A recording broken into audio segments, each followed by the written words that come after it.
안녕하세요, 맨디쌤입니다. 이번 시간부터 본격적으로 자존감에 대해서 다뤄보도록 하겠습니다. 그 첫 번째 시간으로 자존감에 대해서 분명하게 이해하는 시간을 가질 텐데요. 사람들은 자존감이 낮아서 힘들어요, 자존감을 높이고 싶어요, 저 사람 자존감 높은 것 같아 혹은 낮은 것 같아 라고 쉽게 말을 하지만, 그래서 자존감이 뭐냐고 물어봤을 때 제대로 답할 수 있는 분들은 별로 없습니다. 그래서 이번 시간에 자존감이 정확히 무엇인지 제대로 알고 넘어가 보도록 하겠습니다. 첫 번째는 자존감의 인식적인 정의입니다. 자존감이란 자신이 사랑받을 만한 가치가 있는 소중한 존재이고, 어떤 성과를 이루어낼 만한 유능한 사람이라고 믿는 마음입니다. 요거를 인식적인 정의라고 할 수 있고요. 여기서 핵심적인 단어 두 개만 뽑아낸다면 바로 가치와 유능함입니다. 사실 한 단어로 줄일 수도 있어요. 바로 가치에 해당되죠. 스스로가 가치가 있다고 생각하는 사람들 중에 자신이 유능하다고 생각하기 어려워하는 사람들은 별로 없으니까요. 어쨌든 두 단어를 꼭 기억해 주세요. 가치와 유능함. 여기서 나온 가치는 객관적인 요인들을 기반으로 하지만, 그렇다고 해서 객관적인 가치가 높은 사람들이 비례해서 자존감이 높다고 볼 수는 없습니다. 능력이 아무리 뛰어나다 하더라도 자신이 사랑받을 만한 가치는 없다고 생각할 경우엔 자존감이 낮을 수 있다는 얘기죠. 연예인들이 사회적으로 성공하고 인기도 많지만 우울증에 걸리고 각종 문제를 일으키고 자존감이 낮은 모습들을 보여주는 것에서 알 수 있습니다. 다음은 제가 정의하는 두 번째 자존감의 정의인데요. 바로 행위적인 정의입니다. 우리가 자존감을 어떻게 높일 수 있느냐, 혹은 왜 지금 자존감이 낮으냐를 바로 알 수 있는 정의인 거죠. 이건 제가 만들었어요. 여러분들이 실생활에서 자존감을 높이기 위해서 지금 당장 뭘 해야 되냐 관련해서 이해하기 쉽게, 또 기억하기 쉽게 하기 위해서 제가 나름대로 정의를 내려봤습니다. 그 정의란 자존감, 삼행시로 외우는 건데요. 자존감은 자아를 존중하는 감정입니다. 문제는 사람들은 여기서 자아도 존중도 감정도 모른다는 거예요. 그래서 하나씩 살펴보겠습니다. 먼저 끝에 있는 감정부터 볼 거예요. 우리들이 생각하는 감정에는 어떤 것들이 있을까요? 아마도 즐거움, 기쁨, 슬픔, 좌절, 여러 가지 감정들이 떠오르시겠죠. 바로 이런 것들을 감정이라고 하는데, 여기서는 이 감정의 속성을 한번 보려고 합니다. 여러분들이 기쁜 일이 있다고 해도 이 기쁨이란 감정이 얼마나 오래 가시나요? 1분? 10분? 1시간? 어쩌면 아마도 생각하는 것보다 그리 오래 가지 않을 겁니다. 반대로 우리가 슬픈 감정을 느낀다고 생각해 봅시다. 이 슬픔이란 얼마나 오래 갈까요? 물론 기쁨보다는 좀 길게 갈 수도 있지만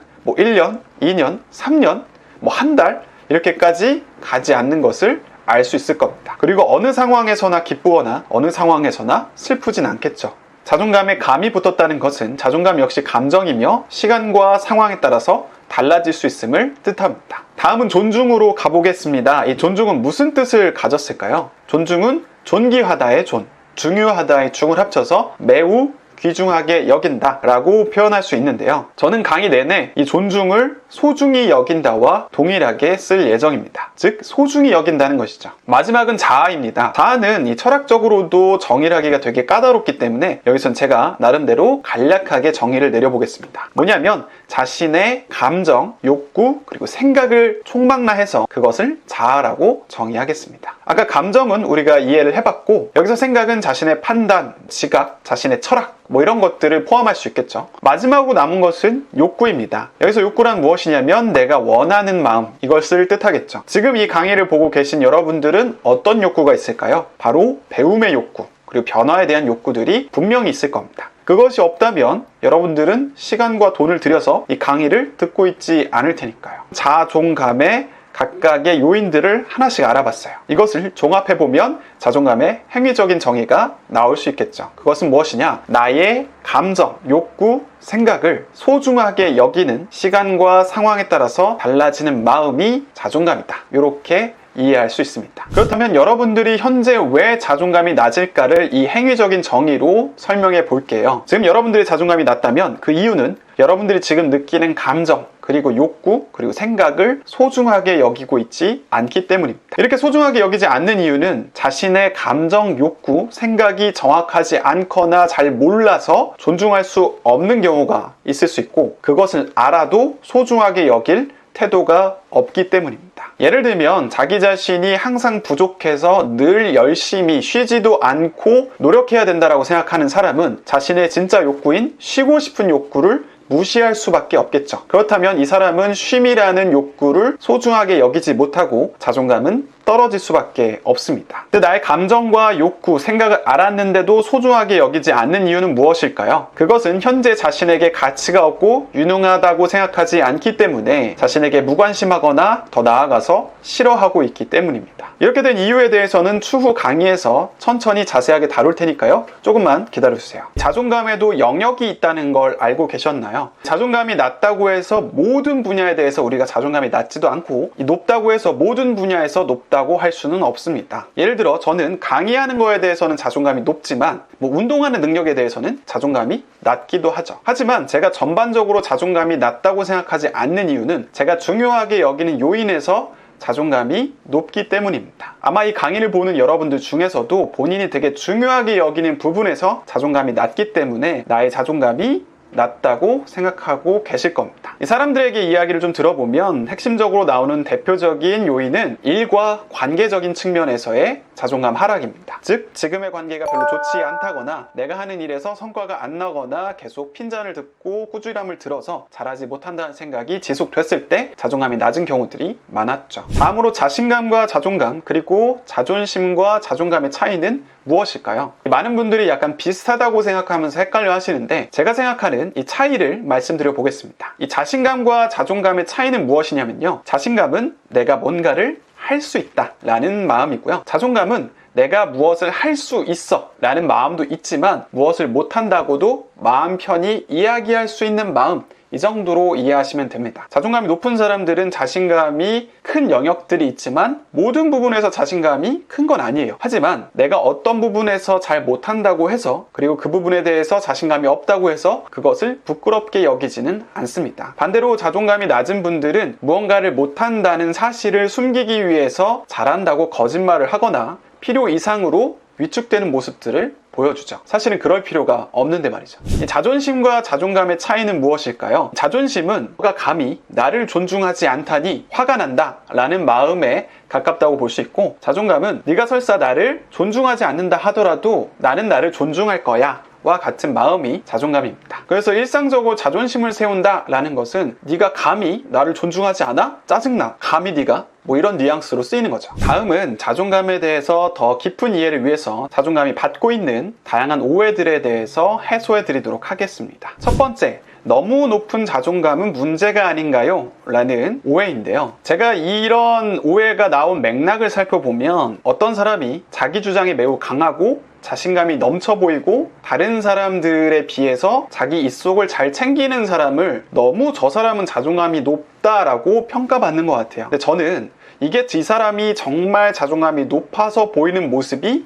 아니라고 생각을 합니다. 오히려 자존감이 낮은 사람일 가능성이 높아요. 실제로 제가 만난 사람들 중에 자존감이 진짜로 높았던 사람들은 일반적으로 우리에게 주는 느낌이 바로 편안함이었습니다. 그 사람이랑 있으면 저 사람이 자존감이 너무 높아서 불편해 라는 생각이 들지가 않아요. 그냥 이 사람이랑 있으면 마음도 편하고 여유로워집니다. 그래서 저 사람이 내 거를 다 가져가려고 한다거나 이기적으로 행동한다거나 자기 주장만 되게 강하게 이야기한다거나 하는 느낌을 주지 않아요. 그런데 자존감에 대해서 사람들이 정의하는 게 다르고 받아들이는 게 다르다 보니까 저런 사람들이 자존감이 진짜 높은 거 아니냐, 요즘 젊은 세대들은 진짜 자존감이 높아서 오히려 불편하다 이런 말씀을 하시는데, 그거는 진짜 자존감이 높은 것은 아닐 가능성이 높습니다. 오히려 마음이 약하고 자존감이 낮은 사람들 중에서는 자신의 부족함을 가리기 위해서 더 세게 말하고 자기 속을 챙기는데 더 많은 신경을 쓰고 다른 사람들의 감정을 무시하기도 하죠. 왜냐하면 자기가 여유가 없으니까요. 앞서 말씀드린 자존감의 정의와 연결시켜서 생각해보면 나 자신이 사랑받을 만한 가치가 있어라고 건강하게 생각하는 사람은 상대방 역시 사랑받을 만한 가치가 있다고 생각하기가 쉽습니다. 그렇기 때문에 상대방을 존중할 가능성이 높지 상대방을 무시하거나 자기 주장만 하지는 않는다는 거죠. 정리하면 너무 자존감이 높아서 불편해, 별로야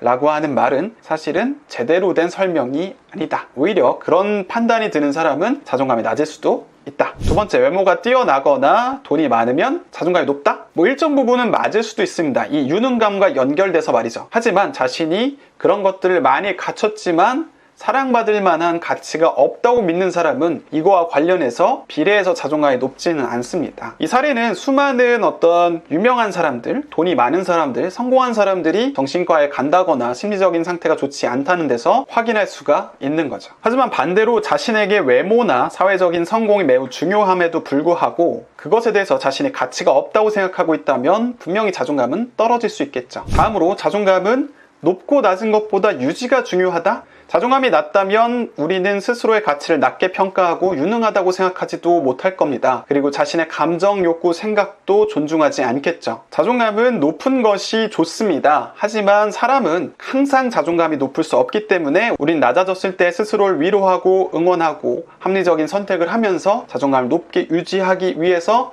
노력하는 것이 필요할 뿐이죠. 자존감에 집착하는 것은 해롭다? 물론 어떤 분야든 집착하는 것은 해롭습니다. 하지만 우리들은 자존감에 대해서 제대로 알지 못하기 때문에 어느 정도 배우는 시간 동안에는 자존감을 중요하게 여기고 관심을 가져야 합니다. 아마도 이런 말이 나온 데에는 자존감에 대한 수많은 지식들이 있긴 하지만 실제로 도움은 안 돼서 이런 활동에 시간을 쓰는 게 의미가 없을 거다라는 데서 나오지 않았을까 추측을 해봅니다. 마지막으로 자존감만 높아지면 모든 게 해결될 것이다? 자존감이 많은 것들의 원인이 되면서 이 자존감이라는 걸 높이면 모든 게 해결될 거라는 잘못된 믿음을 가지신 분들이 많습니다. 이 자존감이라는 것은 어느 산에 들어가서 갑자기 생각이 바뀌고 인생에 대한 철학이 바뀌면서 갑자기 높아지고 그 다음부터 모든 게 해결되는 것이 아닙니다. 이 삶에서 겪은 여러 가지 사건에 대해서 다르게 생각하고 다르게 선택하고 다르게 행동하면서 그 과정에서 자존감이 높아지는 것이지 자존감이라는 것만 하나 뚝 떼서 높아지고 다음에 실생활에 적용하는 그런 개념이 아닙니다. 그래서 우리는 어느 상황에서나 지금 나를 위해서, 나를 소중하게 여기기 위해서 선택할 수 있고 지금 당장 자존감을 높일 수도 있는 것이죠. 그러니까 여러분들이 무슨 자존감을 높이는 어떤 마법의 기술 같은 걸 배워야겠다 이렇게 생각하지 마시고 지금 상황, 지금 이 순간 어떻게 나를 존중할 것인가에 집중하는 것이 더 좋습니다. 끝으로 과제를 드릴게요. 자존감에는 영역이 있어서 어떤 영역은 자존감이 높고 어떤 영역은 자존감이 낮다고 말씀드렸습니다. 여러분들이 이 과제를 통해서 내가 어떤 부분에서 특히 자존감이 낮고 어떤 부분에서는 또 자존감이 높은지 한번 확인해 보세요. 이를 통해 지금 집중해서 시급하게 해결해야 될 영역과 내가 다시 보고 인식해서 내가 괜찮다고 인식해야 될 부분을 확인할 수 있을 겁니다. 네, 이번 강의는 여기까지입니다. 다음 강의에서 뵐게요.